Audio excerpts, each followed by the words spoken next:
नमस्कार विद्यार्थियों, मैं Naresh Kumar Khajuria general Hindi semester first के दूसरे व्याख्यान यानी कि लेक्चर में आपका हार्दिक स्वागत करता हूं। पिछले लेक्चर में आपने जाना था कि हमारा पाठ्यक्रम क्या है, हम उसमें क्या क्या पढ़ेंगे, कौन कौन से कवि जो हैं और कौन सी किताब जो है हमारे पाठ्यक्रम में निर्धारित की गई है। तो किताब का नाम मैंने आपको जो बताया था वह था काव्य सुमन। काव्य सुमन आपने बाजार से खरीदनी है, जो कि बहुत जरूरी है। टेक्स्ट बुक आपके लिए बहुत जरूरी है, जिसको पढ़कर हम यानी कि व्याख्याएं कर सकेंगे। ऐसे कैसे करेंगे? कविताओं को पढ़ेंगे तभी ना व्याख्या करेंगे। तो इसलिए आप सबको पहले किताब जो है वो खरीदनी बहुत जरूरी है। तो आप बाजार से किताब खरीद लें। और अब हम आज थोड़ी सी जानकारी और आगे लेते हैं, अपने लेक्चर को आगे बढ़ाते हैं। तो हमारे जो कवि हैं वह कबीर हैं। सबसे पहले कवि जो हमारे सिलेबस के हैं वह कवि कौन है? कबीर जी हैं। तो कबीर जी की कुछ साखियां जो हैं वो हमारे सिलेबस में हैं, जो कि आप पहले भी पढ़ के आए होंगे। बहुत सारे दोहे, कबीर के दोहे शायद ही कोई आदमी ऐसा हो पढ़ा लिखा या अनपढ़ जिसने ना सुने हो। कबीर इस तरह के कवि हैं कि जो लोग समाज में अपनी वाणी को यानी कि एकदम समाहार करवाए हुए हैं, समावेशित हैं, संप्रेषित कवि हैं। तो कबीर पर बात करने से पहले हम थोड़ा सा जान लेते हैं कि कबीर किस समय के, किस धारा के, हिंदी साहित्य के इतिहास में, हिंदी कविता के इतिहास में कबीर कहां से हमारे सामने आते हैं, किस दौर से आते हैं। तो आप लोगों को सबसे पहले अपने पास नोटबुक जरूर रख लेनी है, पेन कापी साथ में रखनी है। कुछ कुछ बातें, कुछ कुछ शब्द जो हैं छोटे छोटे, जो आपको शायद ना पता हो, जो आप पहली बार सुन रहे हो, वो आपको लिख लेने हैं, उनका मतलब आपने लिख लेना है। यही आपका लेक्चर है, आपने इसी को सीरियसली लेना है, ठीक है। तो आज हम बात कर रहे हैं कि हिंदी कविता का जो विकास क्रम है वो किस तरह से देखा जाता है। तो विद्वान लोग, खासकर आचार्य रामचंद्र शुक्ल से लेके आचार्य रामचंद्र शुक्ल जी और अन्य जो विद्वान हैं, वो हिंदी साहित्य के इतिहास को या हिंदी कविता के इतिहास को 4 कालों में बांटते हैं। कहते हैं आदिकाल, भक्ति काल, रीतिकाल और आधुनिक काल।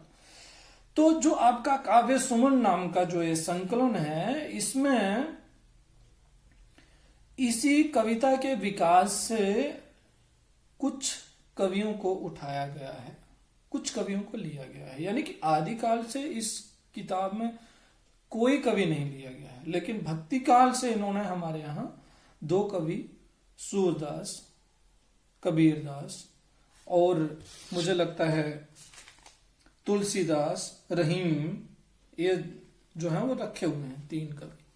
उसके बाद इस किताब में जो संकलित कवि हैं वो रहीम, बिहारी, जो रीतिकाल से आते हैं, रीतिकाल से जुड़े हुए हैं। तो आपने नाम सुना ही होगा साहित्य के विकास में, यानी कि आदिकाल आता है। आदिकाल की शुरुआत कब से होती है? 1050 से आचार्य रामचंद्र शुक्ल जी मानते हैं, और आदिकाल की समय सीमा वो 1375 तक ले जाते हैं। और इसी के साथ भक्ति काल की शुरुआत होती है, जो कि 1700 या 1650 के आसपास जाता है, या 1700 तक माना जाता है। और 1700 से लेके आगे जो है वो रीतिकाल चलता है 1900 ईस्वी तक। तो हम जो बात कर रहे हैं फिलहाल, हम कबीर पर बात करना चाहते हैं। और कबीर जो है वो भक्ति काल के कवि हैं। तो भक्ति काल की कविता को आचार्यों ने 4 प्रमुख धाराओं में बांट दिया था, जिसको प्रमुख धाराओं में 2 कहेंगे। कौन सी 2 प्रमुख धाराएं हैं? पहली धारा कौन सी है? निर्गुण धारा, सगुण धारा। फिर इन 2 धाराओं को, कौन कौन सी? निर्गुण धारा को और सगुण धारा को, बीच में इनकी अपनी अपनी 2-2 धाराएं, 2-2 शाखाएं जो है वो हो जाती हैं। पहली धारा अगर हम देखते हैं, निर्गुण काव्य धारा है। निर्गुण काव्य धारा, निर्गुण कविता, जिसको निर्गुण कविता के अंदर हमारे पास 2 धाराएं या 2 शाखाएं आती हैं। कौन कौन सी आती हैं? जिसको आचार्य लोग कहते हैं संत काव्य परंपरा, और दूसरी सूफी काव्य परंपरा। इन्हीं को और नाम भी जो दिया जाता है, क्या दिया जाता है?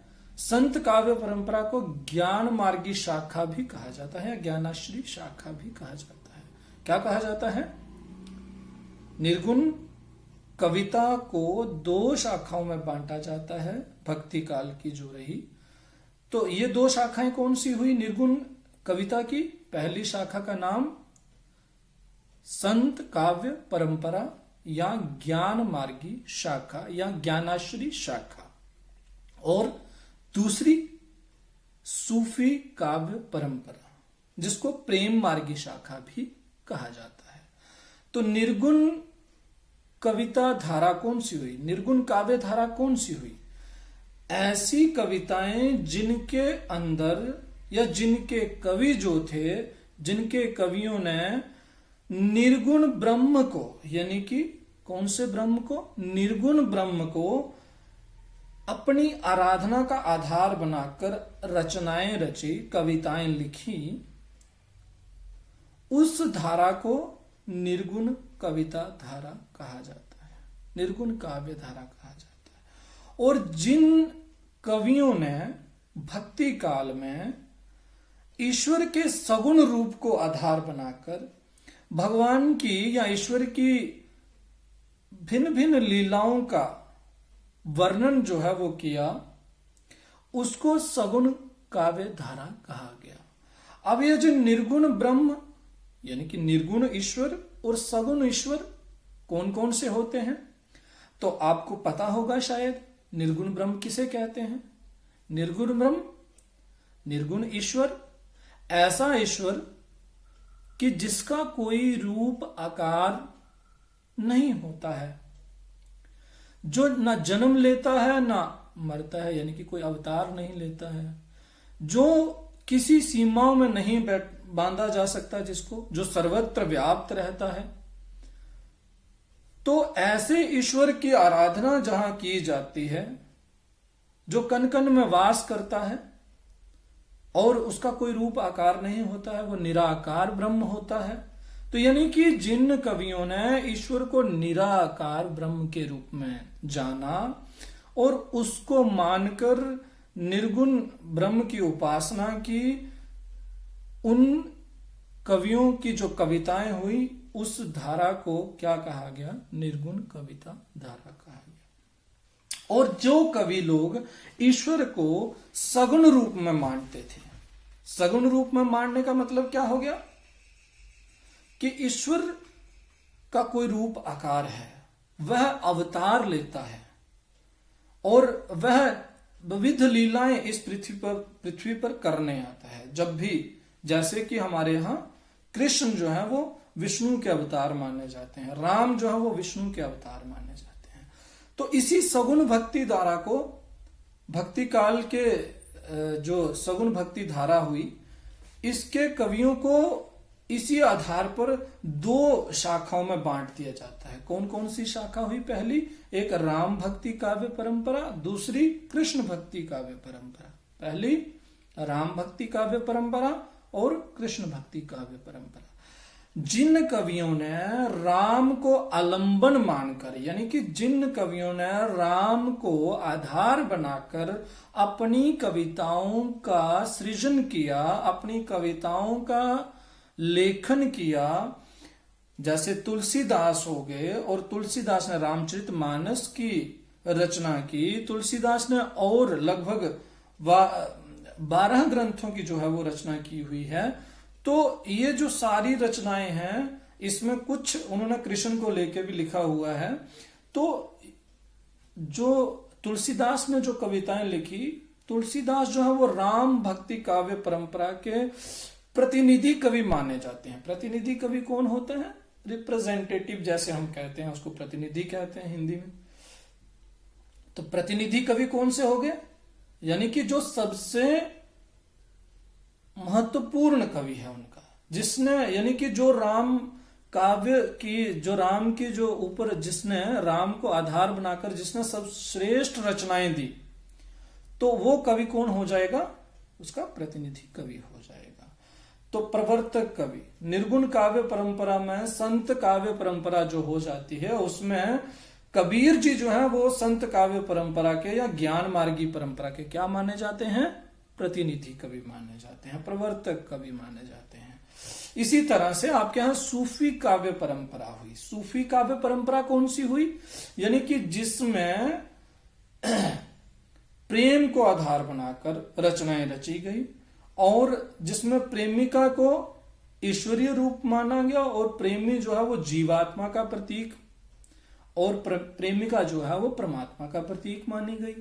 और इस आधार पर उन्होंने क्या किया, जिनका मार्ग कौन सा है ईश्वर को पाने का, सबके अपने अपने मार्ग हैं। एक निर्गुण रूप में जाके ज्ञान के आधार से ईश्वर को पाना चाहते हैं तो उनको कौन से कवि कहा गया? ज्ञान मार्गी कवि कहा गया, संत काव्य कवि कहा गया। और जो प्रेम के मार्ग से ईश्वर को पाना चाहते थे उन कवियों को सूफी कवियों के अंदर रखा गया, यानी कि प्रेम मार्गी शाखा के अंदर रखा गया। सूफी काव्य परंपरा के प्रतिनिधि कवि कौन हुए?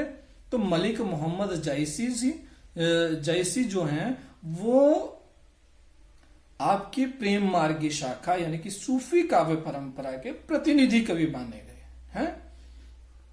तो इसी तरह से आपके यहां आगे ये जो आपका है निर्गुणवाद, निर्गुण अब आपको समझ आया होगा। निर्गुण ईश्वर ऐसा ईश्वर जो ना जन्म लेता है ना मरता है, जो असीम है, यानी कि जिसको किसी सीमा में नहीं बांधा जा सकता है, जिसका कोई रूप आकार नहीं है, जो घट घट में व्याप्त है, हर जगह व्याप्त है और नहीं भी व्याप्त है, यानी कि वो सगुण भी है और निर्गुण भी है। कबीर तो इस जगह तक जाके बात कहते हैं। तो यानी कि जिन्होंने ईश्वर को एक ही माना, नहीं कहा उसका कोई रूप आकार भी होता है, वह किसी जगह पे नहीं दिखाई देता है, यानी कि वो देख तो यानी कि उसको अंदर, वो हमारे अंदर बैठा हुआ है।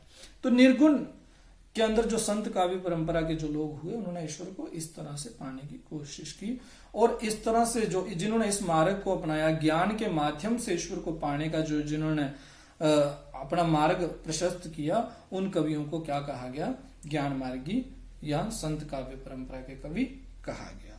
और इसके साथ दूसरी जो धारा निर्गुण भक्ति की चली वो कौन सी थी? जिन कवियों ने प्रेम के माध्यम से ईश्वर को पाने की जो है वो चेष्टा की, तो ऐसे कवियों को सूफी कवि या सूफी काव्य परंपरा के कवि कहा गया। तो अब आगे जो है जिन्होंने राम को आधार बनाकर अपनी रचनाएं की वो सगुण भक्ति में आ गए, क्योंकि राम क्या है? एक अवतार माना जाता है, विष्णु के अवतार माने जाते हैं। तो विष्णु के अवतार जब राम माने जाते हैं तो क्या हो गया? ये किसी रूप आकार को मानते हैं। तो सगुण भक्ति का मतलब क्या हो गया? वह भक्त या वह कवि जो ईश्वर को सगुण रूप में मानते हैं, जिसका कोई रूप आकार है, जो कोई अवतार लेता है, जो जब बुरा समय आ जाता है धरती पर तो वह अवतरित होता है, ऐसी उनकी अपनी कल्पना है। उनके यहाँ ये अपनी रचनाएं जो है वो इस तरह से उन्होंने लिखी। तो इसी के साथ दूसरी जो धारा हमारे उस भक्ति काल में हमें प्रमुख रूप से दिखाई देती है तो वो कौन सी है? कृष्ण भक्ति काव्य परंपरा। कृष्ण भक्ति काव्य परंपरा के प्रवर्तक और जो है वो प्रतिनिधि कवि हिंदी में कौन? सूरदास जी माने जाते हैं। सूरदास जी की 3 ही रचनाएं हैं, सूर सागर, साहित्य लहरी, सुर सारावली, आप पढ़ के ही आए होंगे। तो सूर जी ने बाल लीला पद जो है वो आप पढ़े होंगे उनके हैं। जशोदा हरिपाल ने झुलावे हरलाई है, तो मैया मोरी मैं नहीं माखन खायो है, या दाऊ मुझे बहुत ही चिढ़ायो, कुछ ऐसा करके कई पद आप पढ़ के आए होंगे। तो इसी के साथ ये आपके पास एक भक्ति काल का छोटा छोटा या भक्ति काल की जो है वो छोटी छोटी आपके सामने में एक सामान्य परिचय सा जो दिया, उसी में से इसी भक्ति काल में से जो आपका सगुण जो निर्गुण भक्ति काव्य परंपरा है, उसी निर्गुण भक्ति काव्य परंपरा की जो ज्ञान मार्गी शाखा है जिसको संत काव्य परंपरा भी कहा जाता है, कबीर जी इस संत काव्य परंपरा के प्रतिनिधि कवि हैं जिनका संबंध इसी ज्ञान मार्गी शाखा के साथ है। तो हम आगे जो है कबीर जी के रचनाओं के बारे में, कबीर जी के बारे में, और कबीर के जो दोहे हैं उनकी व्याख्याओं को पढ़ेंगे आगे चलते हुए अगले लेक्चर्स में। तो इसी के साथ धन्यवाद। आप स्टूडियो शिक्षा टीवी जो आपका यूट्यूब चैनल है इसको जरूर सब्सक्राइब कर लें अगर मेरा पढ़ाना और काम करना आपको अच्छा लग रहा हो तो। ठीक, धन्यवाद, नमस्कार।